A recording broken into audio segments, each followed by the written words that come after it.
Hey, get in here. Close the door. I don't want you to get bit by the mosquitoes. So, first of all, thank you so much for choosing my house to rob today. There's so many options. It's a privilege for you to be here. I've got a selection of drinks for you to choose from. Great choice, Fancy Perrier. I like it. Okay, so the kids are upstairs sleeping right now, and if they wake up, it's really gonna make this whole experience very unenjoyable for you. So to streamline the process, I've got a few things laid out. I've got a 50-inch 4K for you. I've got a MacBook Air, and I even have a pair of earrings from Peoples gifted to my daughter for her baptism. Really, who needs it more, you or her, am I right? Now, hold on. You look a little familiar. You're the one who took my car last year. I knew I recognized you. I love repeat offenders. So I didn't want to take away the full joy of you robbing my house. So these are just a few items. If you head upstairs to the master bedroom, my wife's jewelry is laid out for you. Take whatever you want. Head downstairs. You'll find my safe wide open for you. Take whatever you want. Now, I'm going to be in the kitchen making myself a sandwich. If you have any questions, feel free to come and join me. What's mine is already yours.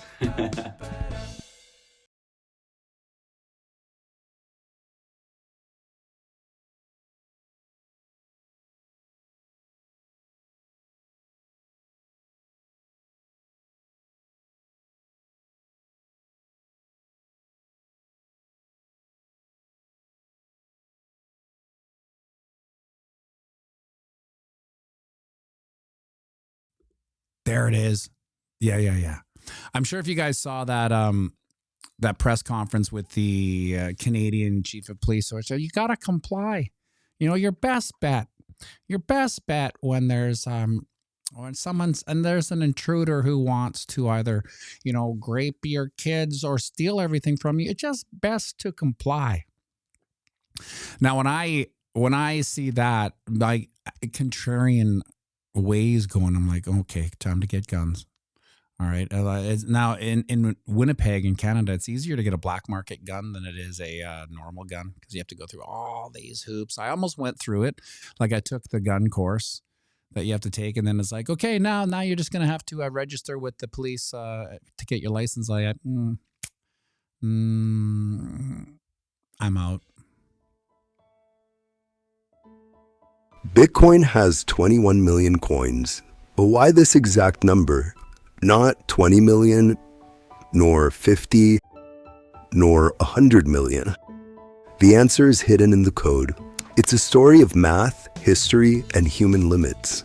When Bitcoin was born, each block created 50 new coins. Then, like clockwork, the reward was cut in half. 50 became 25, and then 12.5, and then 6.25. Every 4 years, the flow slows down. This halving continues over and over, creating a geometric pattern that gradually approaches 21 million coins. This rhythm continues for more than a century. Around the year 2140, the very last sat will be discovered. After that, no new coins will ever be created. The supply is permanently capped, and scarcity is guaranteed. It's math baked into code, creating predictable scarcity. Compare this with fiat money, where the presses never stop, where politicians and bankers can create trillions with a keystroke. Bitcoin is different. Like the changing seasons, its schedule is transparent, predictable, and untouchable. And behind the code is a philosophy. Civilizations thrive when people honor limits. A fixed supply isn't just mathematics. Scarcity teaches patience. It rewards those who think long-term. It forces responsibility onto the present so the future has a chance to thrive. Even though the number is small, there are enough coins for every person on Earth to hold a fraction, while still being scarce enough to hold value. It's money that belongs to no nation, no corporation, no ruler. A money for everyone, secured by all of us. This finite cap is more than a rule of code. It is a monument to fairness and time itself. A promise that money can be trusted again, not because of governments or banks, but because of mathematics and open consensus. So why 21 million? Because some boundaries are worth respecting. And some ideas, like Bitcoin, are worth more than all the money ever printed. Tell America that all adults and all children over 6 months of age. It's when I saw Bruce Mize, the thing is, he said, let me see this. The thing is, you have to convince people to invest in something they can't hold. You know, it rings true, Bruce and Carl, because there's a lot of what I call house slaves, right? Which they make enough money to be comfortable in life, to never think about debasement, because they're just always more comfortable than, you know, the lower class, so to speak. They make enough money, they pay tax and they hate it, but they're, you know, nice car, a nice house, cabin, everything. So the struggle to actually understand the complete ethos of Bitcoin is just not, there's no desire. They're not, you know, it's that saying, satisfied needs never motivate. And there's another one. I think I saw that British HODL guy post something like, unfortunately, you know, some people are just aren't meant to understand Bitcoin. And that's fine. That's fine. That's kind of where we are now. If you think about like where retail is or isn't, which is in the market, you can understand how it's slipped away. Now, I think it'll come back because Bitcoin is a reaction to economic adversity. So when things we're almost in an inflated state, you know, a fiat environment of sorts where, you know, things are okay. The water, the inflation water is slowly getting up, but it's not too fast to panic. And people are like, yeah, it's still okay. It's still okay. But I do hear a lot of people talking about the cost of everything going up, and it is. And so when we will see a knee-jerk reaction to Bitcoin adoption as the economic realities start to you know, slap people in the face. They'll be like, this is crazy. The people will say, this is crazy. This is insane. And then after that, they will be motivated to learn about something, and they will finally, through their own journey, get to Bitcoin. Maybe, you know, the truth is, we are the lucky ones that were here before the institutions. And now it's almost like AD and BC. So like Bitcoin B ETFs, Bitcoin before ETFs and Bitcoin after ETFs. It's a whole different ball game, but we were here before them. So there's something. I just added this video because it's like, man, we don't hate these people enough. Watch this. Are eligible to get a COVID booster at their local pharmacy today. Anybody can get the booster. I'm sorry? Anybody can get it. Anybody. So you're saying that is now the official rule of HHS. Anybody is eligible to get a booster by just walking into the pharmacy. It's not recommended for healthy people. No. If you don't recommend, then the consequence of that in many states is that you can't walk into a pharmacy and get one. It means insurance companies don't have to cover the $200 or so cost.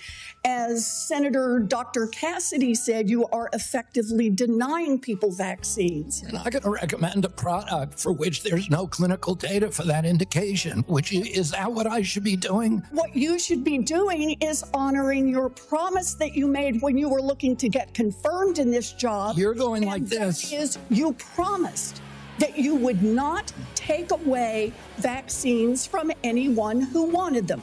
You just changed the classification of the COVID vaccine. I'm not taking them away from people, Senator. It takes it away if you can't get it from your pharmacist. Well, most Americans are going to be able to get it from their pharmacy for free. $. Most Americans will be able to get it from their pharmacy first. Is everyone who wants it? That was your promise. I know. I never promised that I was going to recommend products for which there is no indication. You said. And I know you've taken $855,000 from pharmaceutical companies, Senator. Did you hold up a big sign saying that you were lying when you said that, because you are the one who said you would not take them away. Now, Senator Kennedy, I'm not taking them away from anybody. Secretary, You want me to indicate a product for which there is no clinical data? Senator, Is that what you want? Secretary Kennedy, you said you wouldn't, and now you did. I'm not taking them away. Everybody can get access to them. No, they can't walk into a pharmacy the way they could last month and get access. It depends on the states. A year ago, But they can still get it. Everybody can get it. Everybody can get it, Senator. So look, let's move on. Yeah, let's move on. You have to understand that, unfortunately, and this is the most heartbreaking aspect of that, the majority of people, of newbie normies, see RFK as the villain, and they see her as the hero. Think about that.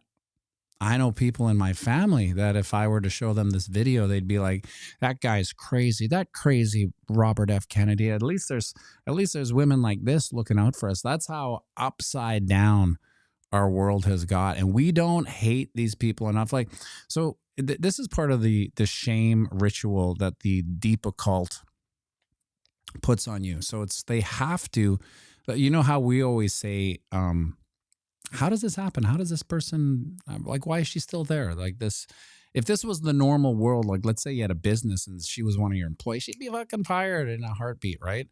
But because this is a deep occult ritual, this is just to put it in front of your face, to instill that energy in you, that frustration, and that you cannot do anything, right? That your helplessness. This is part of that, the charade.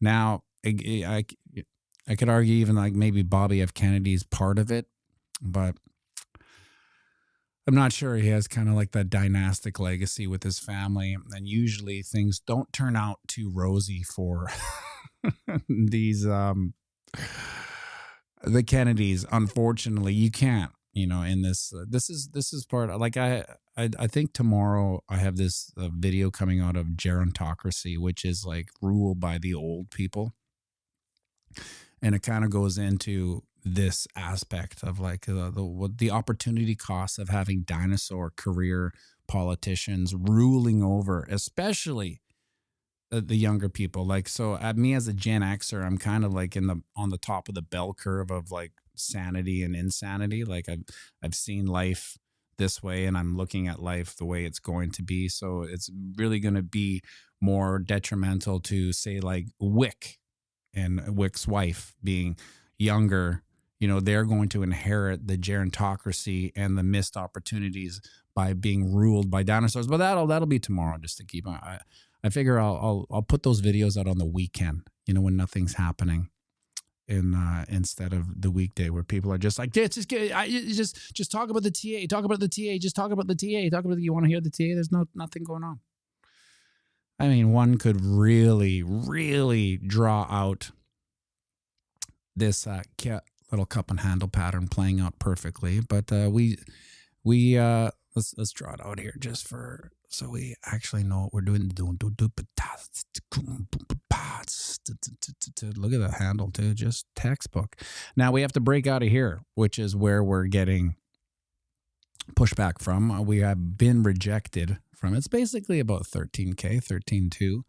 Now that is the breakout point of this little cup and handle pattern. Now, if we were to actually take the poll, slide it all to the breakout point, and then we're all at 118.6. Let's put that in. 118.6. Now, I'm still of the opinion we got to hit 102. I know. Nobody likes that, eh? Just fill our boots with, just blow bullish smoke up our arses, pianomattyb. Well, yeah, maybe we'll get to 118. Maybe, so, you know, I just go with seasonality, right? Like the seasonality of where we are now. September is really bad, and we're only in the 5th day. But see, when I see other channels man, if it doesn't go down on September 1st, like if it doesn't immediately crash, they're like, it's not Rectember. See, it's not Rectember. Just because it like we're in the fifth day of September, a lot of things can happen. You know, the thumbnail is the strategy thing that could. My PTSD, my market PTSD says no. You know, like there's no good that will happen in this next little while. But if he is accepted to, this is my PTSD too.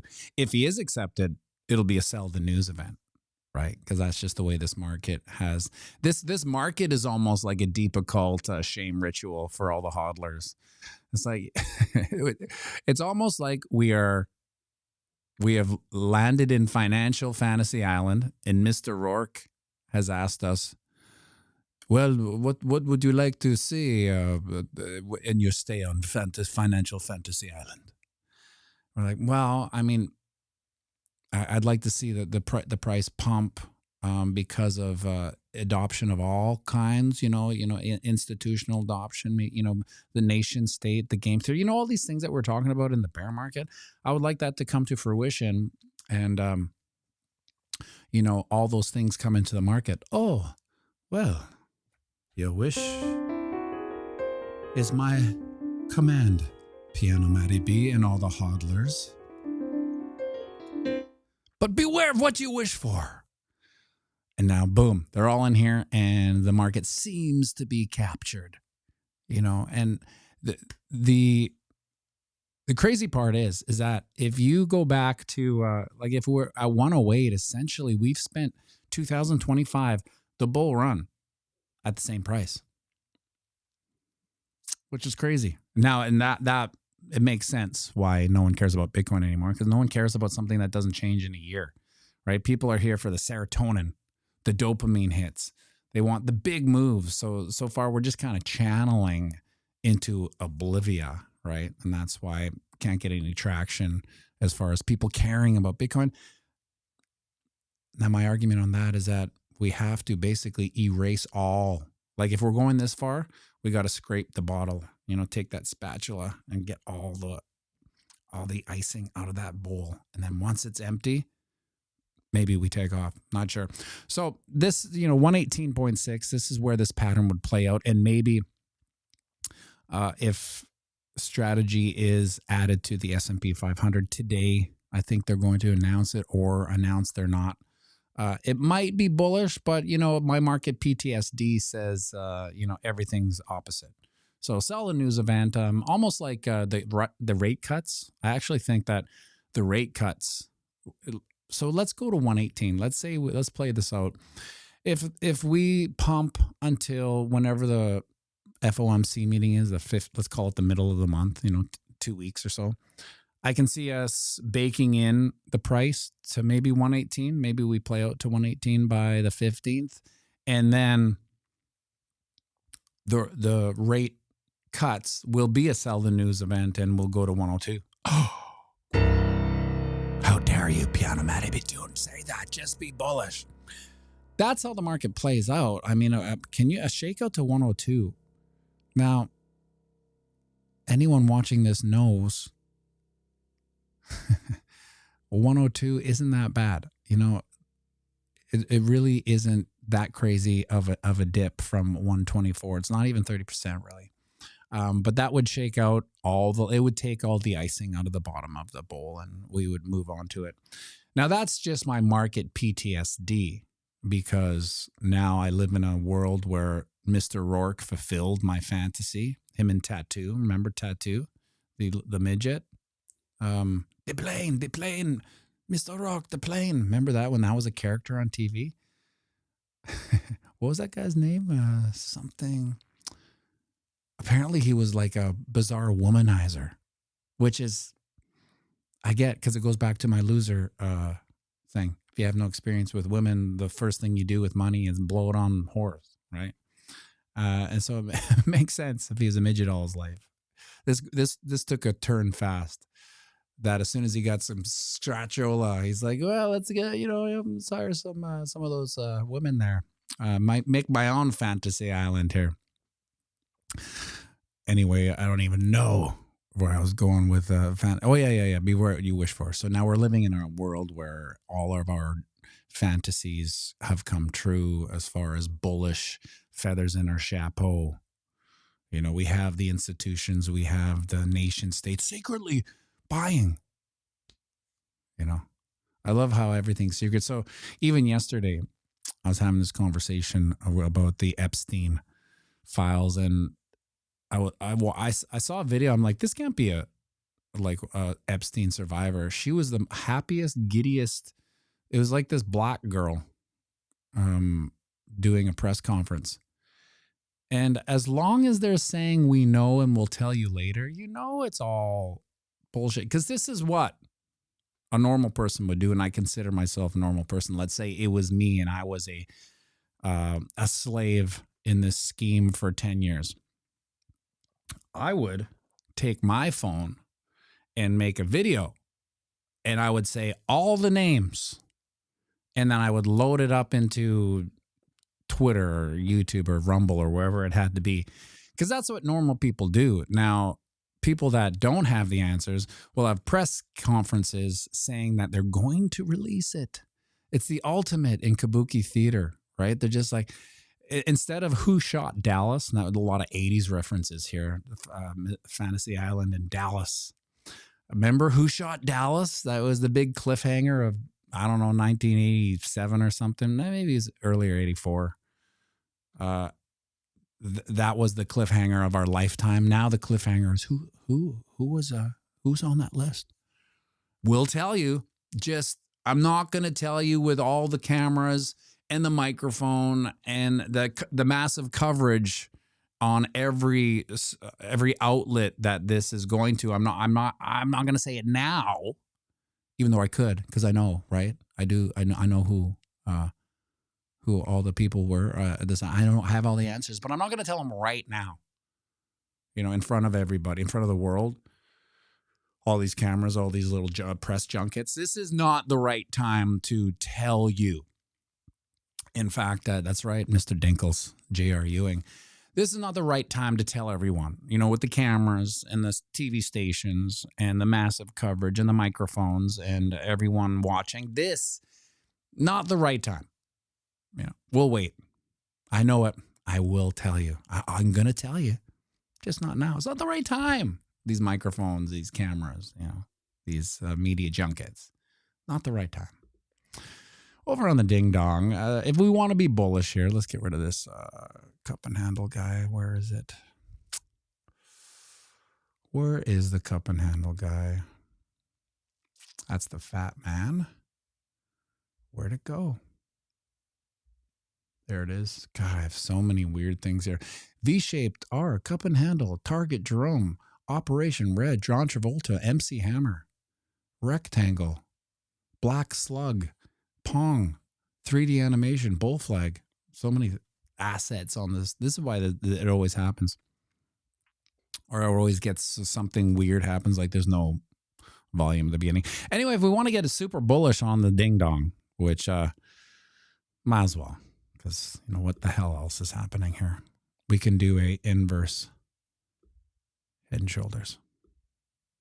Right? Yeah, Black Slug is where if there's I just put it as the background, so everything it's the base layer background. Squeaky McGee, was there ever an episode on Fantasy Island where Tattoo wished to be a handsome 6'2" guy, and if no, why not? Yeah, that's a good question. Maybe there was. How about the fantasy for me, Mr. Rourke? I'd like to be tall. Can see it. Let's play this one out.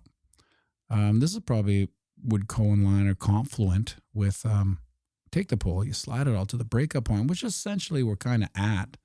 And we're at a 118. Yeah. So, you know, just like all this bullshit TA, everything is, you know, an extension of. So on the 4-hour chart, it's the cup and handle. On the daily chart, it's the inverse head and shoulders. And you could also break it down to be a bull flag, right? So all these things are essentially the same pattern, just different little patterns, so we can, you know, understand it, because it's too hard to understand. The inverse head and shoulders, not a head and shoulders, inverse head and shoulders. So that's confluent there. That would put us, here's the sad part. That would only put us back into our channel of monotony, right on the 50-yard line. But, you know, what did I say? Wake me up at the 20 move or the 200 moving average, which is 114. Yeah, well, we're $1,000 away. That's why I did a video. I thought maybe we'd hit 114 today instead of doing nothing for 356 days. But maybe we are there. Let's go back to the ding dong here. That would still just put us in there. And, you know, actually looking back, if we look back to the 4-hour chart, this, you know, this cup and handle is a nice indicator of a reversal, right? When you see at the end of this long leg down, how long was it? Actually, just a month. Not even a month. Feels like 10 years though. This is a nice indicator of a potential reversal. Now, you know, no one will know until we get these sell the news events, whether we do or not. Listen, I hope it's bullish, but you know, market PTSD and the inverse law of averages will tell us that everything is upside downsies. Back on the daily, so that would just put us into more boredom because we'd be back into this channel of ascension. Although it would release the pressure, right? Right now, most of the pressure and the bearish sentiment is the fear of the cycle being over. That's what everyone's really got their panties in a bunch here. It's not really price action. It's the concept of, are we done? Are we done? Because there's a bunch of things that you have to reconcile if we are done. Are you prepared for the cycle top to be 124? How will that affect you as a hodler? How will that affect you as a Bitcoin cheerleader? You know, when you factor in a CAGR of 0 for 2025, right? There's certain things that will change, right? And we need to propel adoption on Bitcoin. You need the CAGR to be up at 30, you know, eventually down at 20, you know, in 20 years. Yeah, okay. But we essentially need that 30, 50 sales ticket, right? Bitcoin, 50% CAGR, get it now. Without that, I mean, we're pulling back down into a Mag 7, you know, NVIDIA, Tesla, right? Just as volatile, but the CAGR is the same. So that's why everyone has this massive fear of the cycle being over. Because if it is over, there's a couple things. Are you going to live through a bear market again, right? Or how are you going to live through a bear market? So for me, obviously, I'll live through a bear market. But it's just, what am I going to do? Am I going to sit here and make videos about nothing for 2 or 3 years? No. And I think you're going to see that a lot. In fact, I see that already now. And these are massive channels. Massive channels, just like, well, I don't know what I'm going to do, right? There's nothing to talk about. Let's go back to the weekly. That's the fear. It's really not fear of, you know, missing out. It's fear of what I'm going to do moving forward, right? Which is, makes sense to me. Now, what we'd like to do to be as bullish as possible this week ending is to close the candle at or above 13.7, which is right here, because that would carve out a bullish engulfing candle, one of those TA patterns. Remember TA? Which would mean that the market has recovered, so to speak, from this. That's what it would, you know, that's what's implying. Whether it has or not, who knows? But that would be the ultimate in bullishness. Now, I would like to maybe close it at the 23.6% fib at 115K. That would be ultimate in bullish engulfing candle. And that would put us back into, let's extend this. You can see we're almost in it now, but this is a giant bull flag, right? This is where we get this pattern from. 138 from this bull flag. That's what this pattern would suggest we play out to. And you can see we're just trying to get into this pattern again, this channel of descension. And these channels of descensions, what do they do generally? They break up. But we got to be in it to break up.